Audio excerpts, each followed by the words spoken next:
नमस्कार दर्शकवृन्द, नियमित प्रस्तुति 6 प्रश्नमा स्वागत छ। म नवराज चालिसे। आजको 6 प्रश्नमा अर्थतन्त्र थला परेको छ। कोरोना भाइरसको महामारी कोभिडको प्रभाव अर्थतन्त्रमा देखिएको छ, तर सरकारले अर्थतन्त्रलाई सम्बोधन गर्ने खालको कार्यक्रम ल्याउन नसकेको गुनासो आइरहेको छ।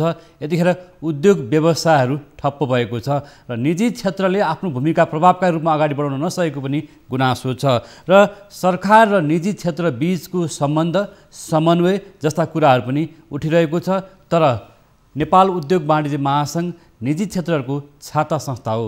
पछिल्लो दिनहरूमा निजी क्षेत्रले आफ्नो भूमिका प्रभावकारी बनाउन नसकेको कुरा उद्योगिक व्यवसायी आफैले पनि बताउँदै आएका छन् भने निजी क्षेत्रका जानकारहरूले पनि बताउँदै आएका छन्। र वास्तवमा निजी क्षेत्रका चुनौतीहरू के कस्ता छन्? यतिखेर उद्योग व्यवसाय बन्द भएको अवस्था छ, बैंक वित्तीय संस्थाको ऋण ब्याजको कुराहरू छ, त्यसैगरी बेरोजगारी पनि बढ्दो अवस्था छ। कोभिडको महामारी बढिरहँदा निजी क्षेत्रले आफ्नो भूमिका किन सशक्त रूपमा अगाडि ल्याउन नसकेको भन्ने पनि गुनासो छ। त्यसैगरी नेपाल उद्योग वाणिज्य महासङ्घको मङ्सिर 11 देखि 13 सम्म चुनावी प्रतिस्पर्धा भइरहेको छ र 54औं साधारण सभा हुन गइरहेको छ र महासङ्घले अब निजी क्षेत्रको आफ्नो भूमिकालाई कसरी अगाडि बढाउने छ भन्ने प्रसङ्गहरू पनि रहेको छ। यिनै सन्दर्भमा आज हामीसँग अर्थशास्त्री, नेपाल उद्योग वाणिज्य महासङ्घका पूर्व महानिर्देशक हुनुहुन्छ डाक्टर हेमन्त दवाडी। उहाँलाई स्वागत छ। नमस्कार। नमस्कार डाक्टर साहब, आराम हुनुहुन्छ? एकदम ठिक छु।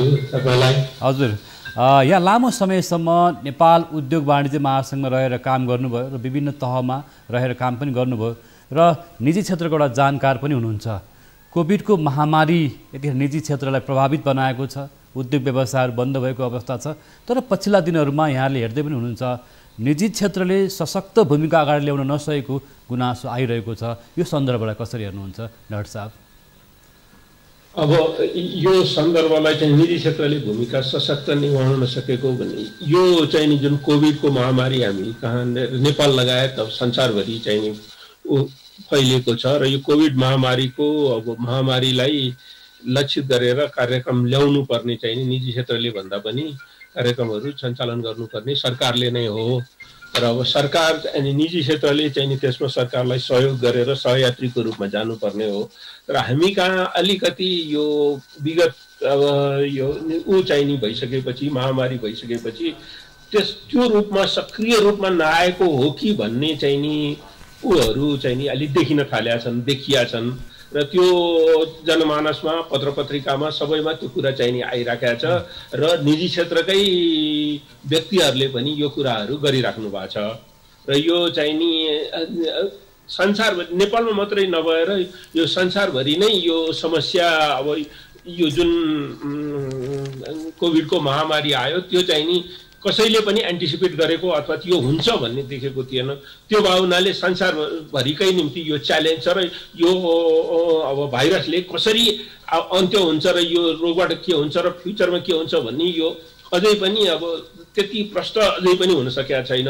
हुन त अहिले अब यसको भ्याक्सिनहरू आउँछन् भन्ने कुराहरू अलिकति आएको छ र यसले केही न केही सकारात्मक सन्देशहरू प्रवाह गरेको छ। तर संसारभरिकै अर्थतन्त्र अहिले अलिकति अप्ठ्यारो अवस्थामा पुगेको।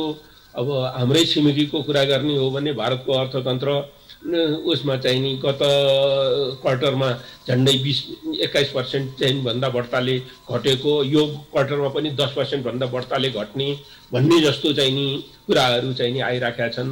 र अरू संसारका अरू विकसित मुलुकमा पनि त्यो समस्या देखा परेको छ। र त्यसले गर्दाखेरि यो बेलामा झन् बढ्ता च्यालेन्ज, चुनौती अझ बढ्ता थपिएको जस्तो मलाई लाग्छ। हजुर, हो। निजी क्षेत्रको भूमिकाकै बारेमा आज हामी चर्चा गर्दा यहाँ लामो समयसम्म नेपाल उद्योग वाणिज्य महासङ्घ बसेर काम गर्नुभयो र महासङ्घमा रहेर काम गर्दाखेरि विगतको अवस्था र अहिलेको अवस्थामा निजी क्षेत्र अलमलमा परेको देखिन्छ, होइन?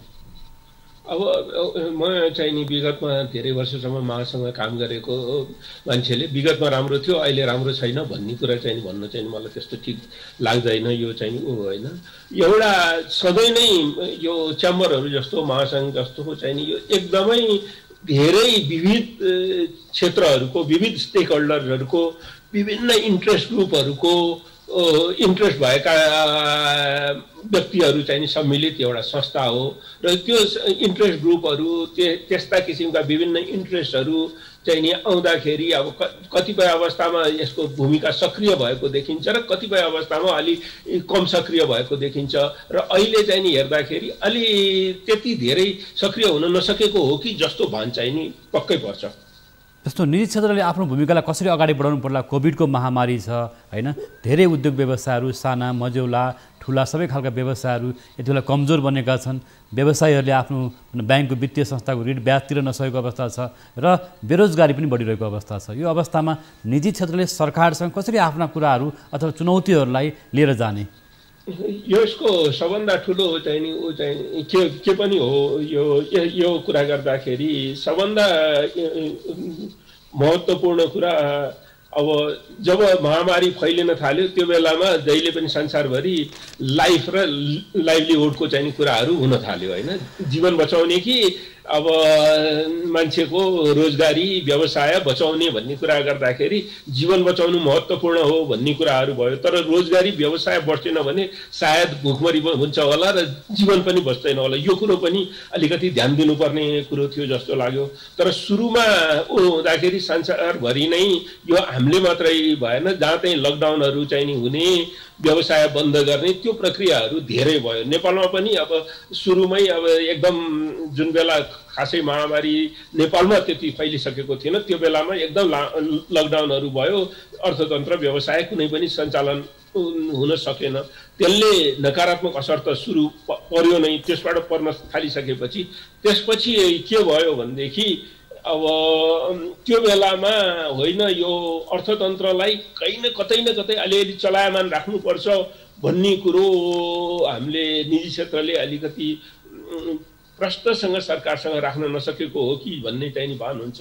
र त्यो बेलामा अब सरकारले पनि अर्थतन्त्र यो त्यो बेलाको सरकारको एक्टिभिटिजहरू संसारभरिकै या नेपालको मात्रै होइन हेर्ने हो भनेदेखि यसलाई लकडाउन चाहिँ नि गर्यो, उसमा चाहिँ कन्ट्रोल गर्यो भने यो महामारी नियन्त्रणमा आउन सकिन्छ र त्यसपछि अर्थतन्त्र फेरि चलायमान बनाउन सकिन्छ भन्ने जस्तो उहाँहरूलाई चाहिँ नि त्यो विश्वास भयो जस्तो लाग्छ।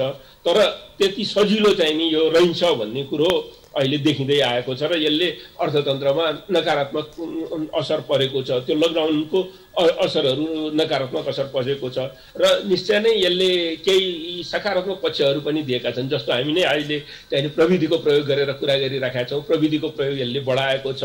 अब हामीले चाहिँ नि सबभन्दा पहिले उ गर्नुपर्ने अर्थतन्त्र निजी क्षेत्रले पनि देखाउन सक्नुपर्ने त्यो चाहिँ नि यसले कुन क्षेत्रमा अलिकति कम प्रभाव पर्छ, कुन क्षेत्र बढ्ता प्रभाव पर्छ र कुन क्षेत्रमा हामीले तुरुन्तै नयाँ कदमहरू चाल्यो भने अर्थतन्त्रमा पर्ने प्रभावलाई कम गर्न सकिन्छ भन्ने यी कुराहरू सरकारलाई हामीले देखाउन नसकेको हो कि जस्तो फिल हुन्छ। यसको मतलब निजी क्षेत्र सशक्त रूपमा आफ्ना समस्याहरू लिएर जान सकेन अर्थ मन्त्रालयमा, नेपाल राष्ट्र ब्याङ्क भन्ने कुरा उठिरहँदाखेरि अलिकति यहाँ निजी क्षेत्रमा रहेर नीति निर्माणको तहमा धेरै समय काम पनि गर्नुभयो र निजी क्षेत्रले विगतमा र भविष्यमा पनि गर्ला त्यो खालको आफ्नो भूमिकालाई सशक्त बनाउनु पर्ने हुन्छ भन्ने कुरा निजी क्षेत्रका व्यक्तिहरू अथवा जानकारीहरूले भन्दै पनि आएका छन्। अलिकति तपाईँसँग केही प्रसङ्गहरू चाहिँ कोट्याउनु पर्ने हुन्छ। निजी क्षेत्रको नेतृत्व सशक्त भइदियो भने विगतमा पनि निजी क्षेत्रले केही महत्त्वपूर्ण निर्णयहरू गराउन सरकारलाई बाध्य बनाएको छ भने तपाईँले महासँग बसेर काम गर्दाखेरि निजी क्षेत्रको नेतृत्व चाहिँ अथवा लिडरसिप चाहिँ कस्तो हुनुपर्छ, कसरी लिएर जानुपर्छ भन्ने लाग्छ यहाँलाई? सबभन्दा पहिले त निजी क्षेत्र एक किसिमले अलिकति अब यसमा धेरै इन्ट्रेस्ट ग्रुपहरू छन्, त्यो डाइभर्स हुने भावनाले अलिक समस्या चाहिँ नि के हुन्छ भनेदेखि यो ट्रेड युनियन जस्तो निजी क्षेत्र भनेर भन्दा अथवा उद्योग वाणिज्य महासङ्घ भने ट्रेड युनियन जस्तै संस्था चाहिँ नि होइन। हुन त यसले आफ्नो सदस्यहरूको उद्योगी व्यापारीको हकितको रक्षा गर्ने चाहिँ नि कुरा चाहिँ नि निश्चय नै आउँछ, तर यो ठ्याक्कै ट्रेड युनियन जस्तै भन्न चाहिँ नि मिल्दैन। यसले चाहिँ नि निजी क्षेत्र अथवा यो च्याम्बरहरूको चाहिँ नि कुरा गर्यो भने म निजी क्षेत्र भन्दा पनि च्याम्बरहरूको चाहिँ नि कुरा गर्दाखेरि च्याम्बरहरूको मैले चाहिँ नि हेर्दाखेरि तीनटा मेन फङ्सन जस्तो लाग्छ। तीनटा, एउटा यो चाहिँ नि सरकारसम्म अथवा नीति निर्मातासम्म त्यसलाई सघाउने त्यो किसिमको र उनीहरूलाई चाहिँ नि इन्फर्मेसन प्रदान गर्ने त्यो किसिमको संस्था हो। अर्को चाहिँ नि यो यसले आफ्ना सदस्यहरूको हकितको संरक्षण गर्ने त्यो संस्था हो। र अर्को देशैको अर्थतन्त्रलाई कता लैजान्छ भन्ने बाटो देखाउने त्यो चाहिँ नि सूचना प्रवाह गर्ने त्यो किसिमको भूमिका पनि यसले निर्वाह गर्नुपर्छ जस्तो लाग्छ। यो तीनटा भूमिका निर्वाह गर्नु पर्दाखेरि त्यो तीनटा भूमिकामा कसरी सामञ्जस्यता ल्याउने भन्ने चाहिँ नि यो चाहिँ नि निकै ठुलो चुनौतीपूर्ण छ र यसमा नेतृत्वको ठुलो रोल निश्चय नै रहन्छ। र मैले हेर्दाखेरि नेतृत्व आफैमा पनि सक्षम हुनु पर्यो, आफैमा बिजनेसमा अब बिजनेस चाहिँ नि सक्सेसफुल चाहिँ नि सक्सेस गराउन सक्ने क्षमता हुनु पर्यो र सरकार र समाजलाई बाटो देखाउन सक्ने क्षमता पनि हुनु पर्यो। हो, जस्तो महासङ्घमा यहाँले धेरैजना पूर्व अध्यक्षहरूसँग काम गरिसक्नु भएको छ होइन?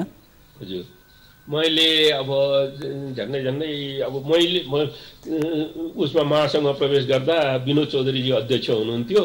त्योदेखि अब अहिलेको अध्यक्षहरूसम्म चाहिँ नि अब उहाँहरू अध्यक्ष हुँदा काम नगरे पनि उहाँहरू उपाध्यक्ष हुँदा उहाँहरू सक्रिय रहँदा चाहिँ नि सबैसँग चाहिँ काम गरिरहेको छ। भनेपछि महेशलाल प्रधानदेखि विनोद चौधरीसम्मको हामीले एउटा चाहिँ भनेर महासङ्घको श्रृङ्खला हेर्दै आयो भने यहाँले कस्तो अनुभव गर्नुहुन्छ यसको निजी क्षेत्रको लिडरसिप? त्यो बेलामा महेशलालजी चाहिँ अध्यक्ष हुँदाखेरि अथवा त्यसपछि विनोद चौधरी चाहिँ हुँदाखेरि सबभन्दा पहिले त त्यो बेलामा यसलाई संस्थागत गर्ने र महासङ्घलाई नेपाली जनमानसमा सरकारमा चिनाउने र त्यसलाई इस्ट्याब्लिस गराउने नै चुनौती थियो। त्यो उहाँहरूले एकदम राम्रोसँग चाहिँ निर्वाह गर्नुभयो। तर अब अर्थतन्त्र बदलिँदै जाँदा अर्थतन्त्रमा नयाँ नयाँ किसिमका उद्योग व्यापारहरू आउन थाले, नयाँ किसिमका व्यापार प्रविधिहरू आउन थाले, त्यही अनुसार चाहिँ नि परिवर्तन हुँदै गयो। र त्यो बेला उहाँहरूले एकदम सक्रिय भूमिका खेलेर एउटा महासङ्घलाई चाहिँ नि उसमा नेपाली जनमानसमा भनौँ न यो आम सबै नेपालीले झन्डै चिन्ने संस्था बनाउने, त्यसपछि अब यसको संस्थागत विकास गर्ने त्यो रूपमा उहाँहरूको रोल रह्यो। र पछि चाहिँ नि अब यसको रोलमा पनि बिस्तारै अब परिवर्तन हुँदै आउनु जरुरी छ र त्यो केही परिवर्तन पनि हुँदै आएको छ। त्यसपछि महासङ्घ मोर इन्फर्मेसन सर्भिस ओरिएन्टेड हुँदै जानुपर्ने थियो। त्यसमा केही कामहरू भए तर टोटल्ली त्यसमा हामी चाहिँ त्यति सक्सेसफुल हुन चाहिँ सकेनौँ जस्तो लाग्छ। हजुर, महासङ्घ चाहिँ विगतमा पनि र विभिन्न चाहिँ श्रृङ्खलाहरूमा विभाजित पनि बनेको देखिन्छ र कहिले एक पनि भएको देखिन्छ। एकताबद्ध निजी क्षेत्र बनेको चाहिँ देखिएन नि। एउटा एकता चाहिँ नि म चाहिँ नि यसलाई यसरी हेर्छु कि उसमा भन्नलाई चाहिँ हामी एकताको चाहिँ नि कुरा गर्दाखेरि यो विभिन्न अब उसमा चुनावमा चाहिँ नि हामी अहिले महासङ्घको निर्वाचन भएको हुनाले नि तपाईँले यो प्रश्न गरिराख्नु भयो होला। एउटा निर्वाचन महासङ्घमा सुरुदेखि नै निर्वाचन एउटा सशक्त निर्वाचन महासङ्घको एउटा ब्युटी जस्तै नै चाहिँ नि हो। यो निर्वाचन चाहिँ सशक्त हुँदाखेरि एउटा के पनि हुन्छ भनेदेखि सबै नेतृत्वमा आउने जुन महासङ्घका अध्यक्षज्यू उपाध्यक्षज्यूहरू हुनुहुन्छ उहाँहरू चाहिँ नि नेतृत्वमा आउन जो चाहिँ नि व्यापारीहरू नेतृत्वमा आउन चाहन्छन् उहाँहरूले आम सदस्यसम्म जाने र सबै सदस्य एकै ठाउँमा आउने त्यो चाहिँ नि एउटा मौका यो निर्वाचनले दिएको छ जस्तो लाग्छ। तर अब सँगसँगै एउटा यो एकताबद्ध भनेर चाहिँ कुरा गर्दाखेरि म चाहिँ नि के चाहिँ नि हेर्छु भनेदेखि धेरै इन्ट्रेस्ट ग्रुपहरू छन् महासङ्घको अब सदस्यहरूमा। त्यो इन्ट्रेस्ट ग्रुपहरू चाहिँ नि सधैँ उनीहरूको सधैँ इन्ट्रेस्ट एउटै हुन्छ भन्ने चाहिँ नि छैन।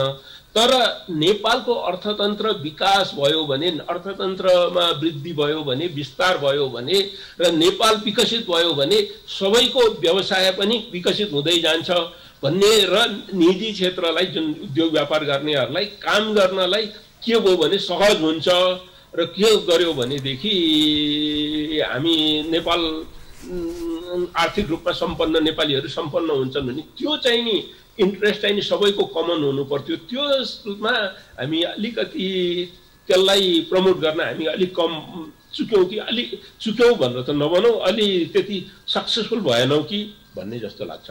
हो, जस्तै यहाँले भनिहाल्नुभयो महासङ्घका पूर्व अध्यक्षहरू महेशलाल प्रधान, विनोद चौधरीदेखि लामो श्रृङ्खला महासङ्घमा आइसकेको छ।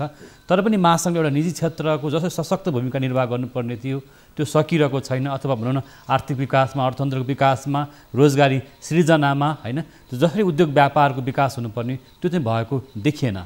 हजुर, अब के भने यो महासङ्घले गरेर मात्रै पनि हुने होइन, सरकार पनि चाहियो, समाजले पनि त्यसलाई सपोर्ट गर्नु पर्यो। अब तपाईँहरू चाहिँ नि यो मिडिया पनि त्यसको स्टेक होल्डर हो।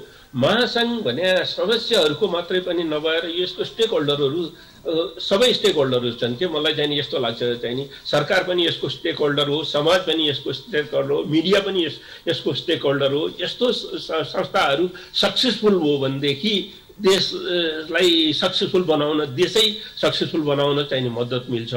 र अब यसमा यो रोलमा अब सरकारको तर्फबाट पनि त्यो किसिमको सहयोगी भूमिका अलिकति नभएको हो कि डिभाइड एन्ड रुलका प्रिन्सिपलहरू लागेको हो कि जस्तो लाग्छ। अर्को एउटा चाहिँ नि हाम्रो नेपालमा हामी एकता भन्छौँ होइन, उसमा कुनै बेलामा सँगै पनि आउँछौँ, तर एउटा चाहिँ नि महासङ्घको यो निर्वाचनको कुरा गर्दाखेरि एउटा चाहिँ नि नेगेटिभ एस्पेक्ट चाहिँ मैले फेला पारिराखेको छु। एकातिर यसले सबै सदस्यहरूसँग जान चाहिँ त मद्दत गर्छ, अर्कोतिर हाम्रो नेपालीहरूको हो कि अब यो केले हो निर्वाचन एकदम सशक्त हुने, निर्वाचनमा अलिकति अब सक्सेसफुल हुन नसकेपछि अब भनौँ न निर्वाचन भयो, त्यसमा भएपछि उहाँहरू महासङ्घको भूमिकाबाट अलि टाढा जाने र नेगेट गर्ने त्यो परम्परा चाहिँ नि अलिकति विकास भयो। त्यसलाई चाहिँ नि निर्वाचनको हार जितलाई चाहिँ नि स्पोर्ट्सम्यानसिपमा लिन नसक्ने चाहिँ नि अवस्था चाहिँ नि अलिकति सिर्जना भएको हो कि भन्ने चाहिँ नि त्यसले गर्दाखेरि पनि अलिकति यो चाहिँ नि अलि कमजोर हुन पुगेको हो कि भन्ने चाहिँ लाग्छ।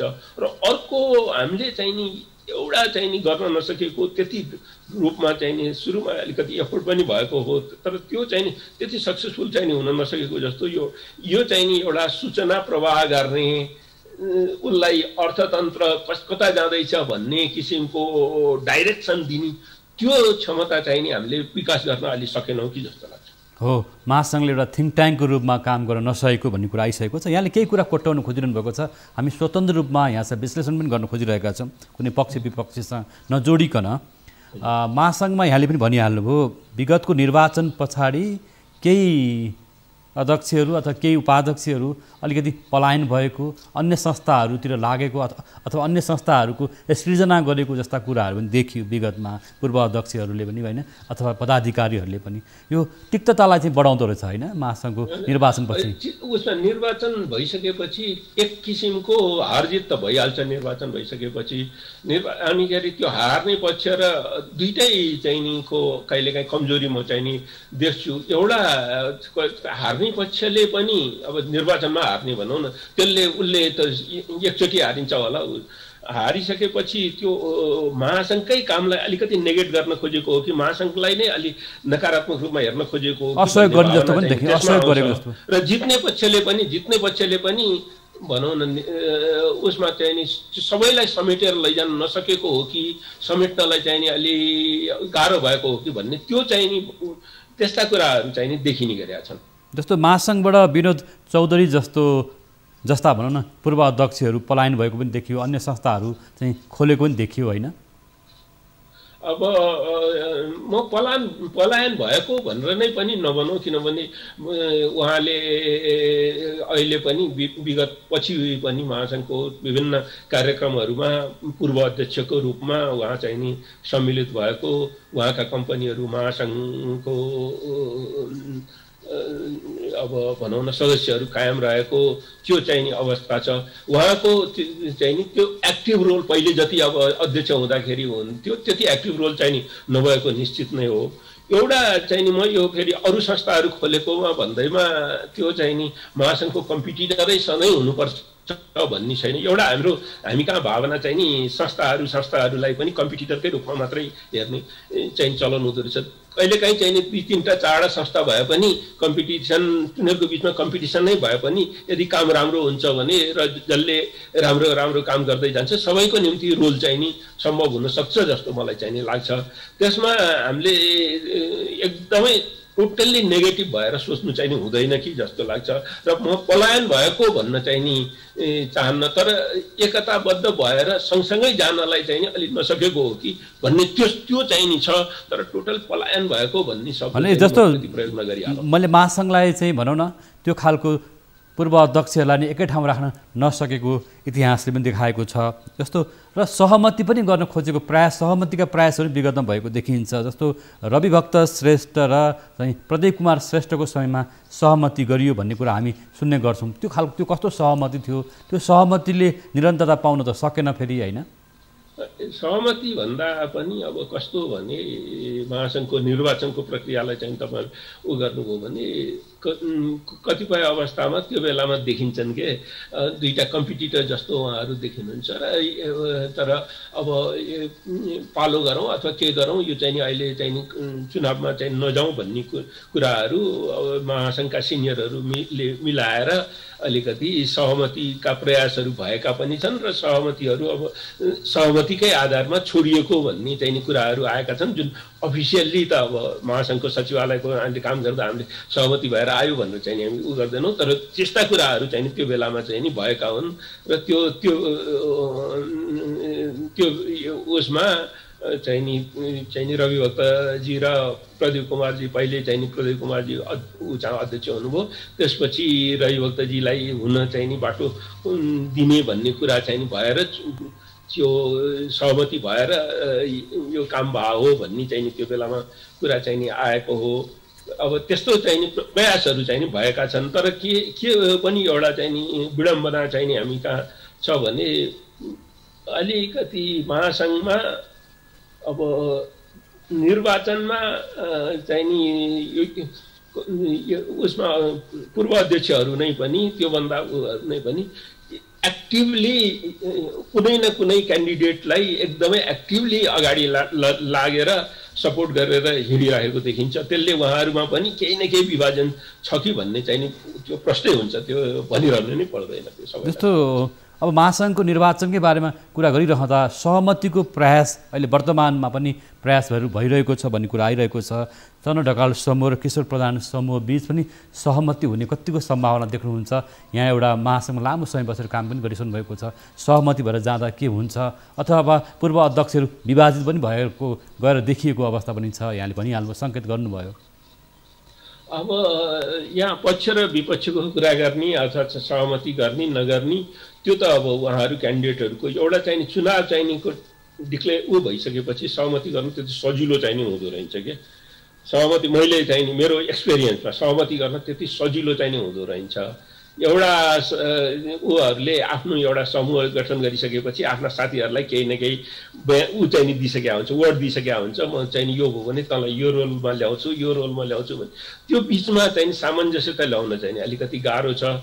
यसमा अलिकति अब भनौँ न हाम्रो सहमतिको प्रयास अग्रजहरूको चाहिँ नि भूमिका इम्पोर्टेन्ट भएर आउँछ जस्तो लाग्छ। उहाँहरूले चाहिँ नि यो सहमतिको प्रयास गर्नलाई अथवा चाहिँ नि उहाँहरूले यो महासङ्घलाई अघि बढाउनलाई अग्रणी भूमिका चाहिँ नि सबै एकै ठाउँमा मिलेर चाहिँ अग्रणी भूमिका खेल्न सक्यो भने सहमति हुन्छ होला। तर अब सधैँ पूर्व अध्यक्षहरूले मात्रै त्यो यो एउटा प्रब्लम छ के उहाँहरू चाहिँ नि धेरै इन्भल्भ भयो भने उहाँहरू धेरै इन्भल्भ हुनुभयो भन्ने त्यो चाहिँ नि पनि उहाँहरूलाई दोष लाग्छ र उहाँहरूले नै आफैले चलाउन खोजेको हो कि भन्ने चाहिँ नि दोष लाग्छ। अर्कोतिर अब सहमति भएन भने पनि पूर्व अध्यक्षहरूलाई नै दोष लाउने चलन छ, उहाँहरू एक आपसमा विभाजित भएर। त्यो भावनाले म चाहिँ नि यो निर्वाचन प्रक्रियालाई चाहिँ नि नर्मल रूपमा अलिकति स्वस्थ रूपमा लैजान सक्यो र अब जितिसकेपछि हारजित चाहिँ नि भइसकेपछि पनि सबै एकै ठाउँमा आएर फेरि सँगसँगै काम गर्ने वातावरण बन्यो भने यो निर्वाचनबाट त्यस्तो डराउनुपर्छ जस्तो मलाई लाग्दैन। जस्तो यहाँले भन्नु महासङ्घका पूर्व अध्यक्षले हस्तक्षेप गर्ने अथवा महासङ्घमै रहिरहने त्यो प्रवृत्तिको बारेमा निकै टिका टिप्पणी भइरहेको छ नि त, होइन? त्यो चाहिँ नि अलिकति अब त्यो त्यो चाहिँ नि टीका टिप्पणी अलि धेरै नै हुने गरेको छ, जुन चाहिँ नि अब एउटा त सबै पूर्व अध्यक्षहरूले एकदमै ठुलो आफ्नो जीवनको ठुलो कन्ट्रिब्युसन त्यहाँ चाहिँ नि गरे हुनाले उहाँहरूलाई निश्चय नै महासङ्घप्रति माया ममता हुनु स्वाभाविकै हो।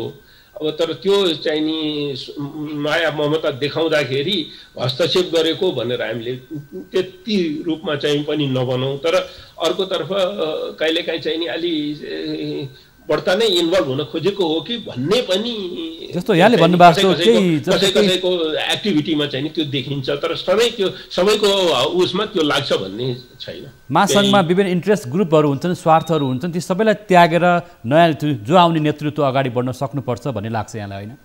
होइन, अब मैले चाहिँ नि के भन्छु भने स्वार्थ चाहिँ नि त्याग्ने भन्ने कुरो म त्यति उसमा विश्वास गर्दिनँ कि अथवा व्यवसायको हितमा अथवा अर्थतन्त्रको हितमा विकासमा केन्द्रित हुनु पर्यो। के चाहिँ नि हो भने नेपालको अर्थतन्त्र उसमा स्वार्थ चाहिँ नि मिल्न सक्नु पर्यो कि मेरो स्वार्थ, नेतृत्वको स्वार्थ र नेपालको अर्थतन्त्र, नेपालको सबैको समूह स्वार्थ चाहिँ नि मिल्न सक्नु पर्यो। जस्तो स्वार्थ केमा चाहिँ नि हो भने एकदम न्यारो इन्ट्रेस्टमा चाहिँ नि होइन कि यसले लार्जर नेसनल इकोनोमीको, लार्जर प्राइभेट सेक्टरको इन्ट्रेस्टलाई चाहिँ नि क्याटर गर्न सक्यो भने त्यो उसमा आइहाल्छ र अलिकति प्रोफेसनल चाहिँ नि हुनु पर्यो। हजुर, व्यवसायिक हुनु पर्यो र एउटा कुनै सीमित गुट उपगुटको स्वार्थमा रहनुभन्दा एउटा बृहत्तर राष्ट्रिय हितमा, राष्ट्रिय अर्थतन्त्रको स्वार्थमा, देशभरका उद्योगी व्यवसायहरूको स्वार्थमा अथवा रोजगारी सिर्जना गर्ने कुरामा महासङ्घ केन्द्रित हुनु पर्यो भन्ने कुरा राख्नुभएको छ। यहाँको अनुभव र विचारको लागि सर धन्यवाद। यहाँलाई पनि मलाई चाहिँ नि आफ्नो भनाइहरू राख्ने मौका दिनुभयो, धन्यवाद। हस् त, यहाँलाई धन्यवाद। आज हामीसँग जोडिनु भएको थियो नेपाल उद्योग वाणिज्य महासङ्घका पूर्व महानिर्देशक र निजी क्षेत्रका जानकार डाक्टर हेमन्त दवाडी। निजी क्षेत्रको भूमिका कस्तो रहनु पर्ला अथवा कस्तो हुनुपर्दछ, एउटा व्यावसायिक हित अथवा अर्थतन्त्रको विकासको लागि केन्द्रित रहनुपर्छ र विगतमा र वर्तमानमा पनि निजी क्षेत्र अब कसरी अगाडि बढ्न सक्छ या सक्दैन भन्ने कुरा विभिन्न आकलनहरू अथवा टिका टिप्पणी भइरहँदा निजी क्षेत्रका भूमिकाकै बारेमा आज हामीले चर्चा गऱ्यौँ। निजी क्षेत्रले बृहत्तर हित र स्वार्थ बोक्नु पर्दछ र कुनै स्वार्थ गुट उपगुटमा भन्दा पनि बृहत्तर स्वार्थमा लाग्नुपर्छ भन्ने कुरा राखिसक्नु भएको छ पूर्व महानिर्देशक डाक्टर हेमन्त दवाडीले। हाम्रो नियमित प्रस्तुति 6 प्रश्नको पनि समय पुरा भएको छ। हामी बिदा माग्छौँ। नमस्कार।